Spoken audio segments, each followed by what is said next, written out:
Hey, it's me, the guy from the video you're watching right now. And I just got finished watching Madame Web, and I gotta say, it was just wonderful. An incredible technical masterpiece that just so happened to get put on film, and I just can't help but appreciate how good it is. I mean, it might be my favorite movie of the year. Over the past almost 2 years, I've heard a lot of talk about this film, and most of that talk apparently was negative, and I can't possibly see why. And honestly, after watching it, I feel like I had to make a video about why this movie is actually really good and misunderstood. Oh, what's that? You thought this movie sucked? It's not misunderstood? You don't want to take a deep dive? Well, too bad. So, we start with the good old pre-credits. In association with Marvel, you say, but not actually Marvel? That is such a bold direction to go in, and it really shows how confident and independent this movie is in that it doesn't need no man. It then goes into our future main character's mom looking for a spider in Peru that has the potential to heal in incredible ways. Ways that we don't have to know about specifically. All we really need to know is that she really likes spiders. Like, a lot. Enough to employ an armed bodyguard who can't read his lines correctly. Nothing can possibly go wrong, which would be made worse by the fact that she's 9 months pregnant. But it's okay, she's got it all under control. What an impeccable twist. Her own bodyguard shot her. Never in a million years did I see that coming. While she's nailing the job of bleeding out, we hear a rustling in the forest nearby. Spider people arrive, and it doesn't look funny at all, and it definitely doesn't remind me of Edward Cullen running through the trees. Another excellent movie. So after some textbook research, the movie introduces us to our main character, Cassie. She's a paramedic in New York now after breaking up with Christian Grey some time ago, and her first sequence doing paramedic stuff allows for the trickling in of the other Spider-Girls. Not only that, this movie puts on an incredible display at telling the audience about the characters. Oh, come on. We both hate family stuff. Us strays need to stick together. No need to show us details about our characters through their actions, situations unfolding, or any other visual storytelling. That's a waste of Pepsi's valuable time. Also, we get to see Cassie's wonderful personality on full display. Her little boy wanted to say thank you. You know what? Mr. Ben Parker here did all the work, so... Now that is someone I want to take on the mantle of superhero. A real, true role model, which we'll see plenty more examples of later on. We get another paramedic sequence that sees Cassie actually dying for a couple minutes. Medically, at least. But it's all good. I'm no doctor or anything. I don't know what 89 over 50 means, but I think she's A-okay. Okay enough to attend a baby shower and have some Pepsi. Whoa, hold on. You're just gonna gloss over the fact that the main character died?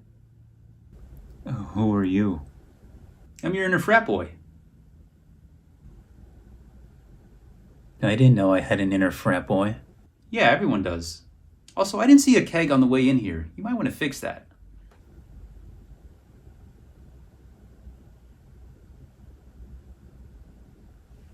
Okay, you're probably thinking, hey, you're just gonna gloss over the fact that Cassie died in the beginning of the movie?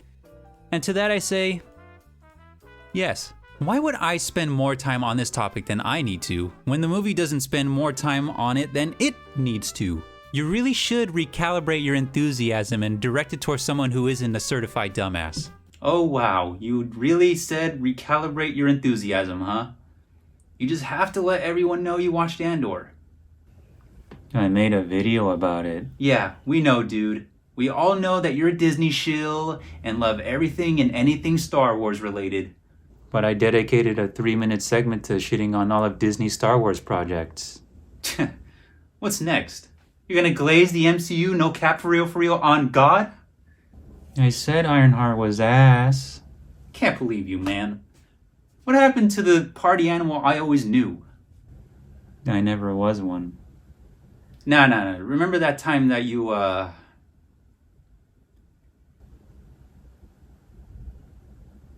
And what about that time that,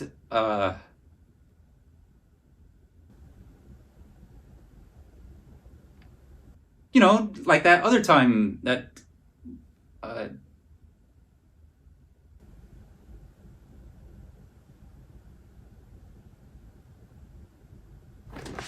This film just does a wonderful job of giving us an inside look at domestic life in New York, and I'm clearly from New York, so I can tell you that everything is perfect here. No one's moms die or anything. No one has bad experiences with their mothers. It's actually always smooth sailing. So how could the women at this baby shower possibly consider those possible realities? How dare our main character have a mom who tragically passed away?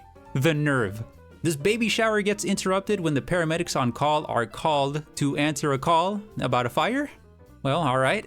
This paramedic sequence hits us right in the heartstrings by setting up the death of O'Neill. Oh no. He was my favorite character. He had so much lore and backstory, and he had a wife, and he was a paramedic, and he knew how to grill, sort of. Well, I guess that's all I really know about him, but he was such a good guy. His death was so sad. Later on, we get to see the guy who shot our main character's mom show up again, and he looks exactly the same despite it being 30 years later. Anyway, we see his super high-tech NSA grade surveillance tech he put together, all for the sake of killing some teenage girls who are apparently going to kill him first. So he decides he needs to do that even firster. But wait, why do the teenage girls supposedly want to kill him? Because he saw it in a dream.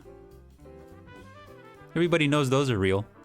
So he feels very compelled to strike first, even though the girls have no motivation, knowledge, or superpowers at all to carry out this targeted attack. Fallacy?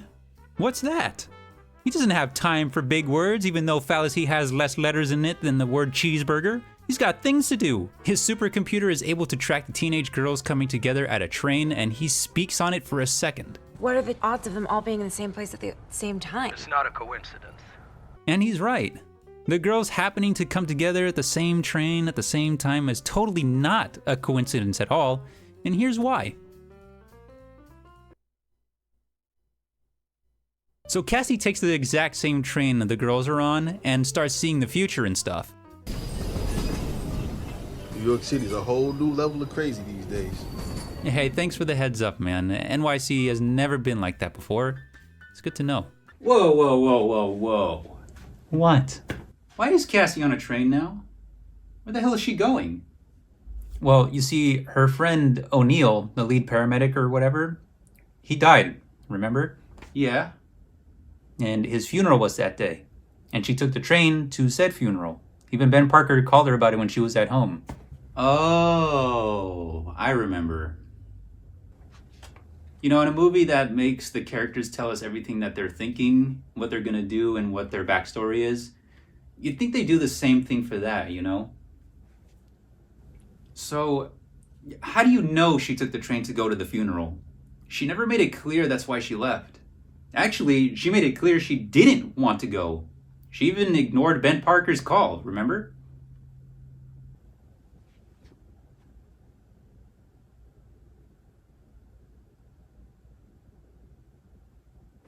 Cassie gets the girls out of the endangered train car with her future-seeing power that she doesn't understand yet, but not until the villain pursues them and we finally get a good glimpse of not Spider-Man.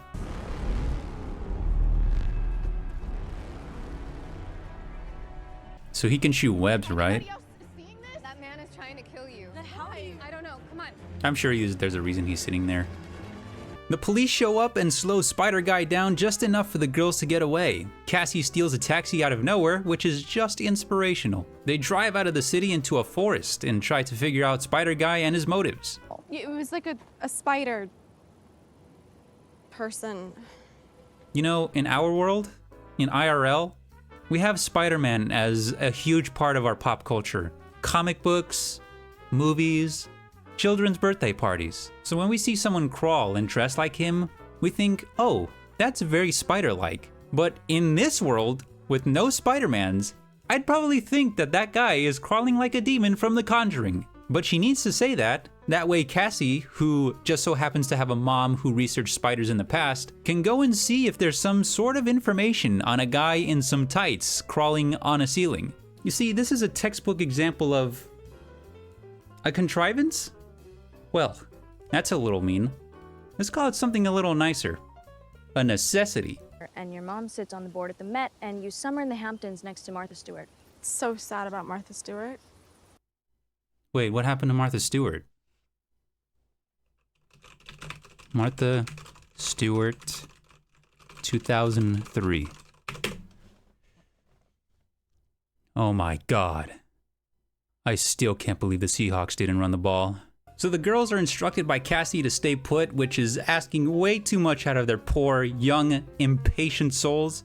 And appropriately, they split and chill at a diner. And I don't know about you guys, but if I'm being chased by a mysterious man in tights who's trying to kill me, I would definitely make a scene at an isolated location for no reason. I can't help it, it's just who I am. So a guy there is reading his newspaper and sees the headline that a group of girls were abducted and makes a call to 911 to report these girls for the sake of their safety and to save everyone from cringe at the same time. But this call gets intercepted by Spider Guy's supercomputer. It's really crazy how that NSA console can decipher a call before it's even made.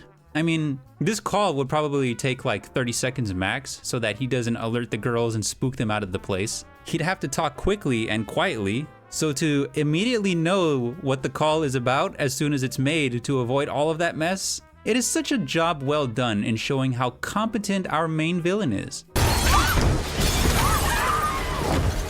I really love that this movie shows us the main villain getting run over. It really gives us that sense that he isn't invincible and not goofy at all. So the gals manage to get away again, and Cassie, even though she shouldn't have expected teens being chased by a murderous supervillain to make perfect decisions all the time, makes sure to talk to the girls in a lovable and endearing way that our main character is definitely known for. You're so impulsive and entitled, and you don't listen. We didn't mean to. Whatever, don't even say anything. Way to go, cowboy. They hide in a motel and they kind of talk about their life situations as if we asked. I've just been living by myself in our apartment since then. You're on your own? I don't need anyone else to look out for me. Wait, how does she afford rent in New York as a teenager by herself? Things were different back then, but still very similar, of course.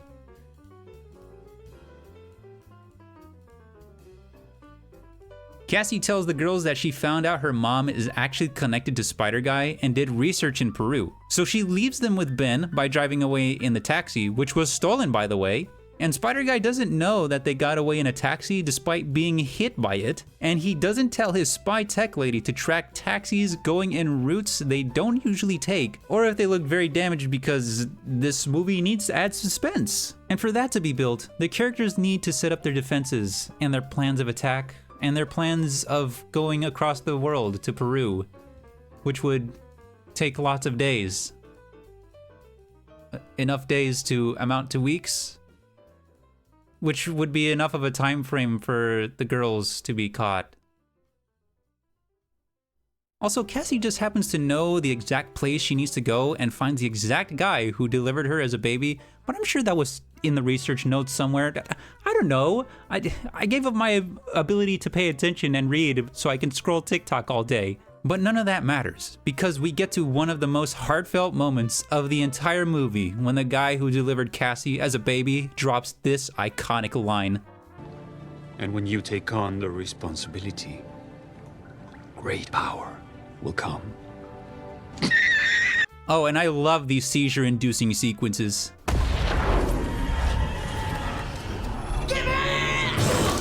So while Cassie's gone, the pregnant lady from the baby shower earlier tells the girls and Ben that her baby is coming 4 weeks.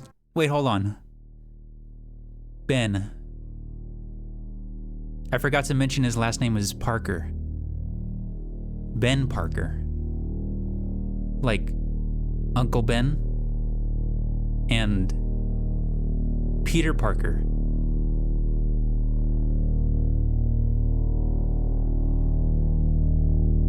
He's Green Goblin. Damn, I'm good. So while Cassie's gone, the pregnant lady from the baby shower earlier tells the girls and Ben Parker that her baby is coming 4 weeks early, at a time that just so happens to be imperative to the girls staying hidden, which is not a convenience in any way, shape, or form, and here's why. Cassie comes back from her weeks-long trip right when the baby just so happens to be coming 4 weeks early, which is impeccable timing, but everyone's gone, so she has to find them. I love how she steals an ambulance instead of driving her perfectly stolen taxi. It really shows just how thoughtful our main character is of not damaging an already damaged car any further. Really nice. You know what else is nice? Her ability to not only find the girls, but also her pinpoint sniper aim. I mean, good thing she knew exactly where Spider-Guy was and didn't miss by mere inches to crash headfirst into the car full of people she's trying to protect or anything. That would have been messy. Still, Spider-Guy is not defeated, so Cassie takes the girls to a warehouse that she happens to know about, which also has fireworks in it, and is also open, but it also means we're gonna have explosions and colors and stuff. It really sets up for this epic final confrontation where Spider-Guy gets the upper hand, forces the teens into dire situations, and now faces the main character one-on-one like a duel in the Wild West. Naruto versus Sasuke, Iron Man versus Thanos. It's gonna be so epic, and it even boils up to a point where Cassie is forced to use the powers within her to project herself to help the girls. Which at any point in time, Spider-Guy could have just grabbed her with his poison grip and killed her with little effort. Or even planted one of those grenades he's been throwing around in her pocket. Or he could have pulled a gun or something and shot her. But he's such a stand-up guy. He shows just how much honor he has and instead tries to knock her down with his bare fist. He's such a role model. But alas, his lack of effort is for naught, as Cassie defeats our dangerous antagonist by slowly moving backward at just the right time. Damn, she's good. Unfortunately though, our hero, who didn't steal 3 vehicles to qualify for villainhood, falls down into the water along with our good old friend Pepsi. And as she's sinking toward the bottom, a rogue firework flies down and blinds her. This'll make her look cool later. The girls, however, rescue her heroically. They get out of there, get her medical attention, and everything turns out just fine for our group of beloved characters. A bit of time passes and we see them enjoying some Pepsi. And you're probably thinking, hey wait, I remember seeing the trailer and it showed the teenage girls as spider heroes? What happened to that? Anya's superpower, she creates this like disc, this spider disc that like can propel and like go anywhere she wants it to, but then it'll always come back like a boomerang.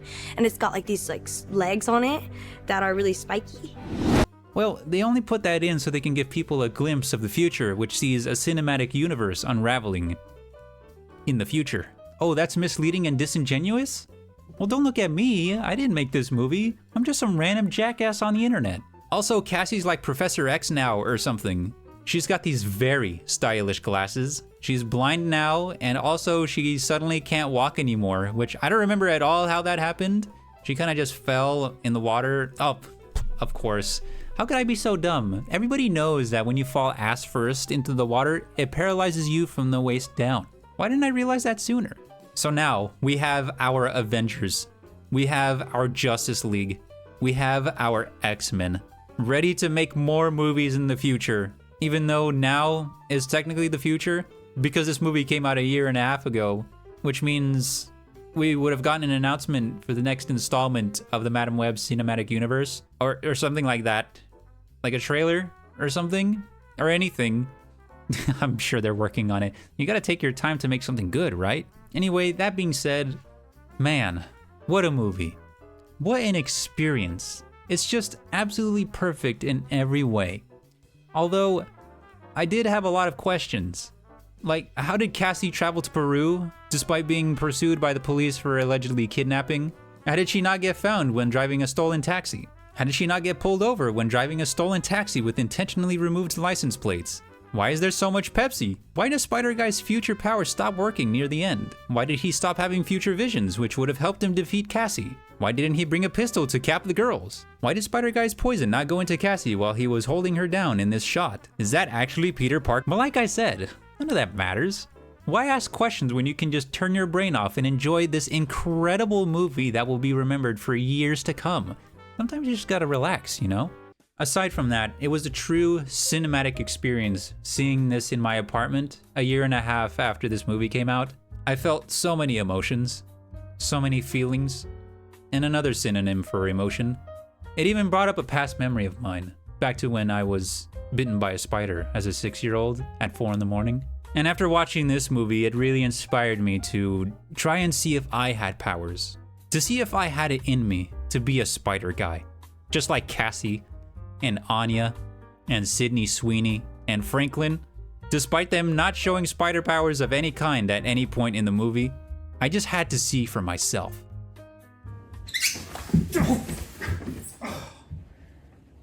It didn't work. Turns out there's no Peruvian spiders in New York. And even if there were, they would probably send me into anaphystasiastelic shock, or whatever the medical term is for getting bit by a spider and not getting any superpowers. Nonetheless, this movie was incredible. So we have to give it the appropriate number score. And for me, Madame Web just has to get a 10 out of 10. iCast video outro.